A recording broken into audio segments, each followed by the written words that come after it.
everyone, welcome back to this new video on this channel, Jóvenes Peregrinando. Today's video is titled Cain and Abel, the delivery that the Eternal wants. And we're going to continue with chapter 4 of Genesis. In the first two verses of this chapter, we can see that it begins talking about the birth of Cain and Abel. It says, "And Adam knew Eve his wife, and she conceived and bare Cain, and said, I have gotten a man from the Eternal. And she again bare his brother Abel. And Abel was a keeper of sheep, but Cain was a tiller of the ground." We understand that Adam met Eve, who conceived and gave birth to Cain. And then, later on, she gave birth to Abel, his brother. In other versions, they say that Eve had Abel after Cain, and many have come to interpret or understand this as if time had passed between their births. But some commenters within the Jewish tradition say that the Hebrew text is that Eve actually had Cain and Abel on the same day, only that Abel had been born shortly after Cain. That is, that they were twins. It is also commented that the product of the transgression or adultery that Eve committed with the adversary is the birth of Cain, who in truth is from the adversary's seed, while Abel is from the seed of Adam. Although this theory for many isn't possible, but some scientific studies have proven that this is actually possible for a woman to conceive from two men. As we will see later on, the fact that these two brothers were of different seeds, it later on affects their offering to the Eternal, and at the same time it affects their attitude. Another important point that we can see in this verse, or in verse 2, is the job that both brothers had. Abel was a shepherd and Cain was a tiller of the ground. Through the scriptures, we find that being a shepherd is a trade that the Almighty used to instruct and teach. We can see in the scriptures many biblical or important biblical characters within this job. We even know that our Redeemer Yeshua is also a shepherd in an allegorical sense. On the other hand, we see Cain, who was a tiller of the ground. And as we know, we were created from the dust of the earth. Therefore, we understand that Cain was a tiller of his own land, that is, of his carnality, working for the things of this world to satisfy himself. Here we see the clear difference in these two brothers, in their attitudes and in their obedience. The difference in these two is also what affects the delivery that these brothers offer to the Creator. In verses 3 to 4 it says, It came to pass that Cain brought to the Eternal an offering of the fruit of the ground, and Abel also brought of the firstlings of his flock and of the fat of it. And the Eternal had regard unto Abel and his offering. We see here that Cain brought an offering of the fruit of the ground to the Eternal, while Abel took him from the firstlings of his flock and the fat of it. Abel's delivery was accepted, while Cain's was not. It has been commented that this rejection is not due to the fact that Cain offered the worst fruits of the ground, but because we understand in chapter 3, that the Eternal established a way for men to cover their sins, which was to sacrifice an animal. Since to cover the sin of Adam and Eve, their nakedness, the Eternal had to shed blood, a sacrifice, to make a covering of animal skins. Because of the fall of the human being, this transgression also appeared in Cain and Abel. And for their sins to be covered, the shedding of blood was necessary. With this, we understand why Abel's offering was accepted, because he gave the firstlings of his flock and their fat. He shed the blood of an animal so that his sins would be covered, and there would be that reconciliation with Elohim. On the other hand, Cain's offering was not accepted because he made a delivery to the Eternal of the fruit of the ground, that he worked by not listening to or taking into account what the Eternal had established, but rather he sought to do his own will, giving an offering to the Eternal according to what he thought in his human carnality was the right thing to do. We see that the Eternal did not accept Cain for his disobedience, while he did accept Abel, since he listened and obeyed what the Eternal had taught them. Because of this rejection, we can see that Cain was enraged and his countenance fell.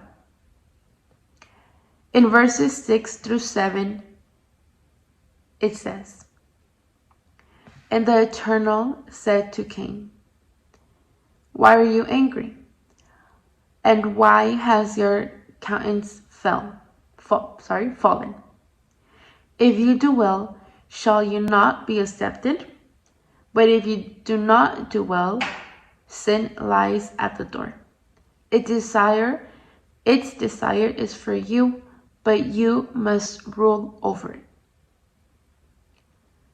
The Eternal questioned Cain why his face had decayed when he decided to make that delivery, not listening or obeying the Almighty.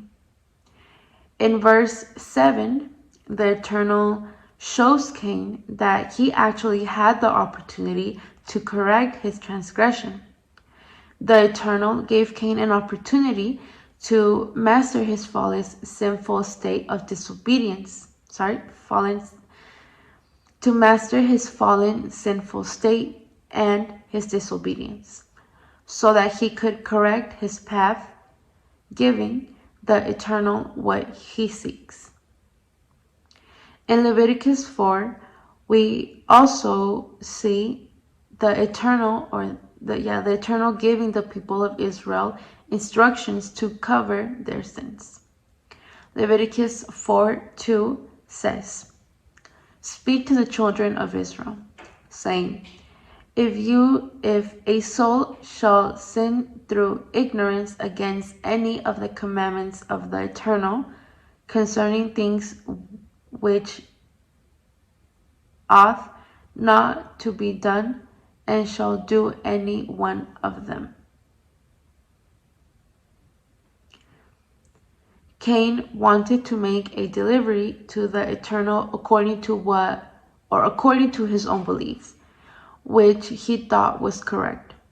But he did not accept, we see that the Eternal did not accept his offering. He did not accept his offering, and Cain didn't expect his offering to be rejected. This is why we see that the Eternal gives him an opportunity to correct that error, because he had made a mistake, and he could make a correct delivery. But we will see later on that Cain does not correct his error. In verses 8 through 11, we read, "And Cain talked with his brother Abel. And it came to pass that when they were in the field, Cain rose up against his brother Abel and killed him. And the Eternal said unto Cain, Where is your brother Abel? And he said, I do not know. Am I my brother's keeper? And he said, What have you done? The voice of your brother's blood cries to me from the ground. And now you are cursed from the earth, which opened its mouth to receive your brother's blood from your hand." In these verses, we can read that instead of Cain correcting his mistake, he ends up murdering his brother Abel. And when the Eternal asks him where his brother was, Cain lies before the Almighty. And not just only that, he also answers him in an ignorant and foolish way. But the Eternal had already known that Abel had died unjustly because his own brother killed him. We see that we also read that the Eternal cursed Cain. In verses 12 through 15, it says, "When you till the ground, it shall no longer yield its strength to you, and you shall be a wanderer and a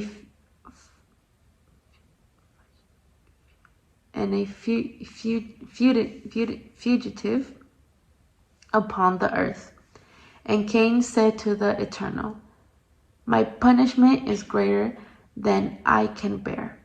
Behold, you have driven me out from the face of the earth today, and I shall be hidden from your face. And I shall be a fugitive and a wanderer in the earth. And it shall be that anyone who finds me shall kill me." And the Eternal said to him, "Therefore, whoever kills Cain, vengeance shall be taken on him sevenfold." And the Eternal set a mark upon Cain, so that anyone who found him shall not kill him. We see that Cain was expelled by the Eternal, making him a wanderer and a fugitive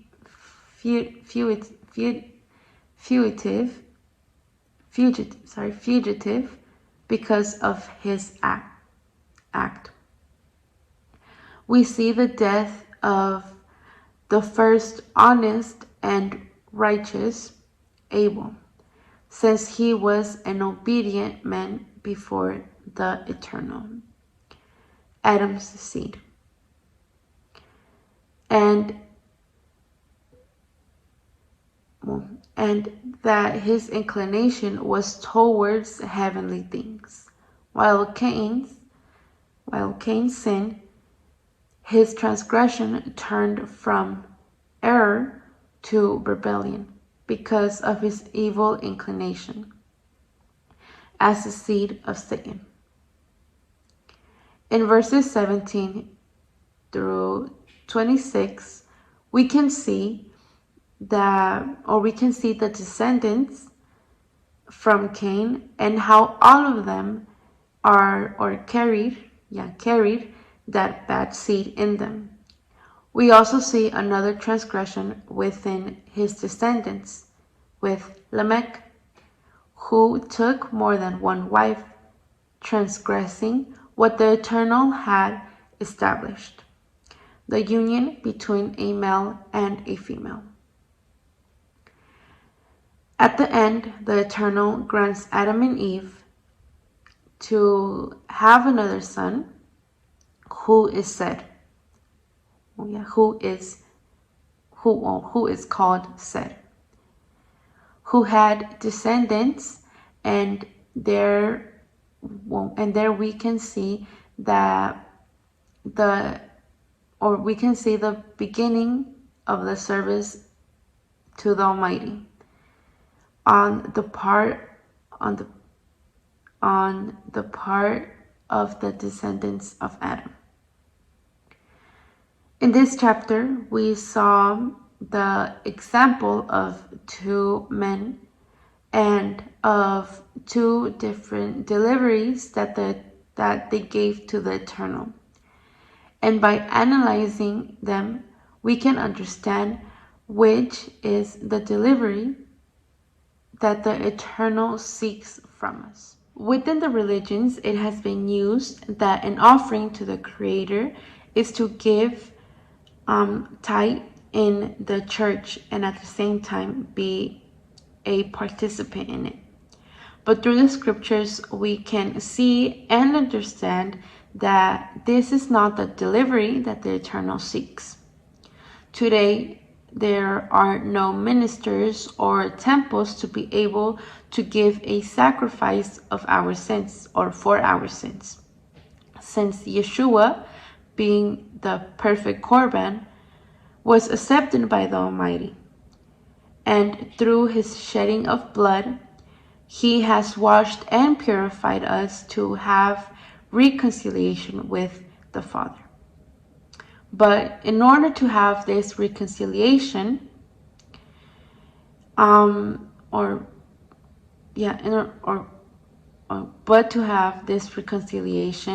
in addition to the delivery that Yeshua made, we must recognize and accept it.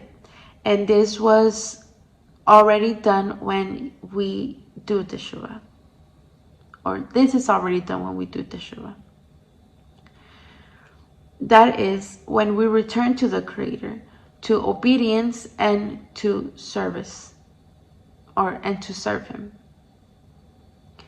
Within the scriptures, we understand that doing Teshuvah, or returning, requires us to recognize the fallen state in which we were, dwelling within the darkness, living a life assimilated to the rest of this world with the evil system.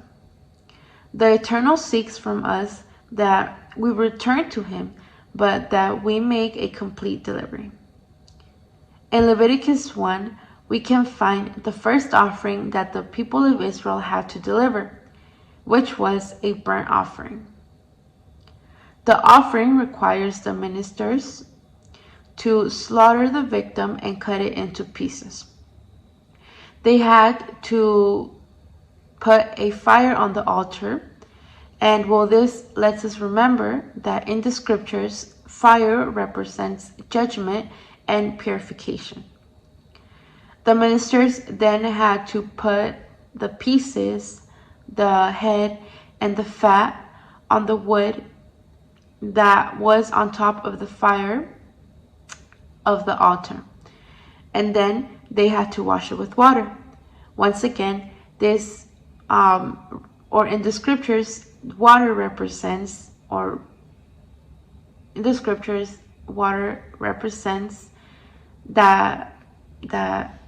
it purifies, that it purifies our entrails and legs.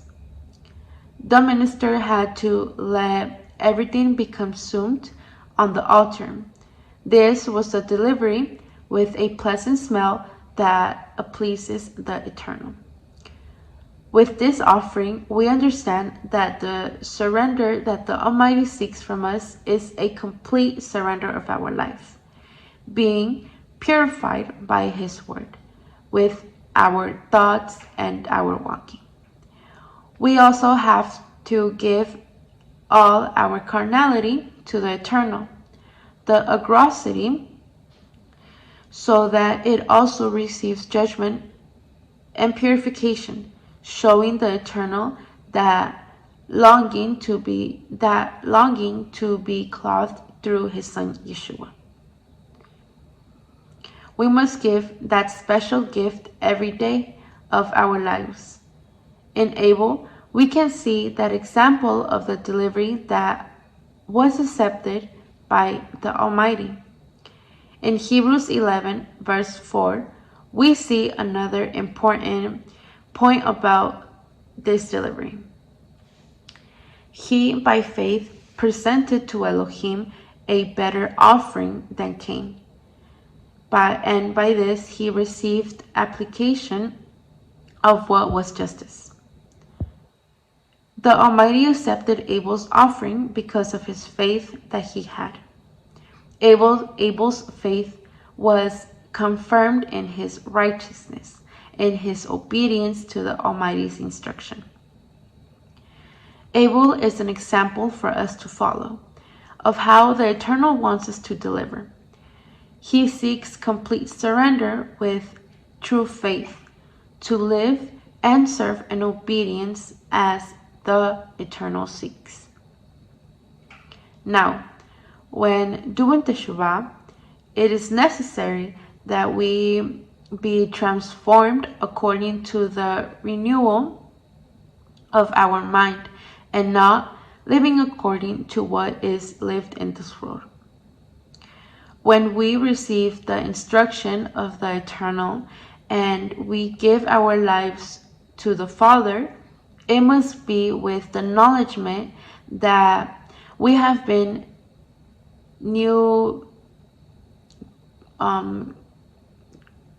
creatures.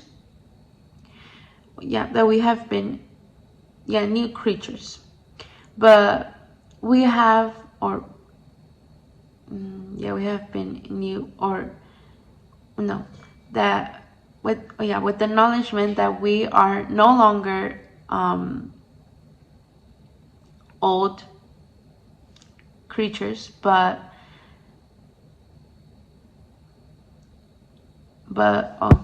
we have been now new creatures through the Messiah. Why otherwise we cannot receive the Creator's instruction and our total surrender, which the Eternal seeks. This is sought in our this is seen in our pilgrimage, when we confirm that we have been made a new creature. This also demonstrates according to our obedience to Elohim and our fruits that we are presenting to the Creator. So, in this chapter, we have seen that both brothers, Cain and Abel, are an example that the Eternal has left us to reflect and analyze what the Eternal surrender is looking for. A dedication of firmness, obedience, a complete dedication to analyze ourselves as believers if we are making the right delivery. Because on the contrary, we can fall into the same transgression as Cain, being of the same seed of the evil one. The Eternal gave him the opportunity to correct that error of his to correct that error of his. But instead of Cain correcting it, we can see that his transgression becomes a rebellion. So we must strive to do just as Abel did, to make that complete surrender, that complete delivery, that complete delivery and that correct delivery that the Eternal seeks. And well, this is all for today's video. If you liked it, please give us a like. And thank you very much for your time. Shalom.